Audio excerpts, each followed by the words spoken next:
We have Spencer Park who donated $100. Thank you so much, man.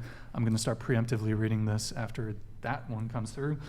Mia look alike, should go to law school and would be a 1% lawyer, but the world isn't logical. Men and women are held to different standards. What makes a woman valuable is different from men. I can see how men would be intimidated by the way you talk. Your response? They're saying I'm a very masculine woman. Do you have a Maybe response? headstrong. I don't think you're masculine. I think maybe headstrong is Do probably you have a better word. response to Spencer Park?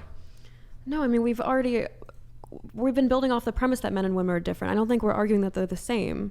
I was saying, where are those differences relevant in terms of body count when, again, we've proven that double virginity bodes the best marriages. That was my point.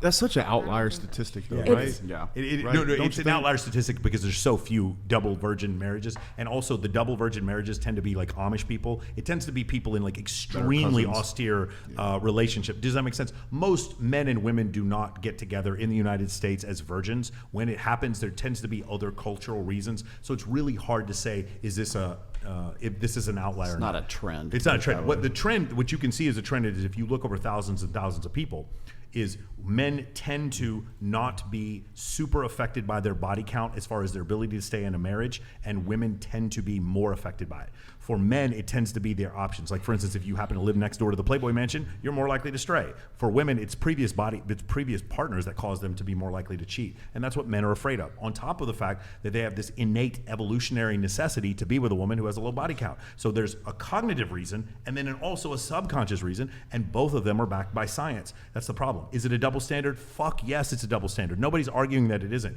But your question, though, is it moral? I mean, that's not something, it's not moral that I can bench press Is it more than fair? you. No, Is it it's fair? not No, fair. it's not. That's just the way it is. The other thing is, and it's just going to sound like I'm making an excuse. The average man, like I said before, has 17 times as much testosterone going through him than a woman does. Imagine the horniest you've ever been in your entire life. Multiply that by 17, and that's Tuesday for us. And that's the reason. Again, I'm not trying to say to make it an excuse, but now you see this irrational level of horniness, and then you realize that testosterone not only regulates your libido, but your assertiveness, your aggressiveness, your necessity to solve problems, your also your necessity to save your fellow man, right? Your bravado, Slit throats and then pick slit up the throats baby. and whole babies. All those things come from the same hormone that causes us to be outrageously horny compared to women.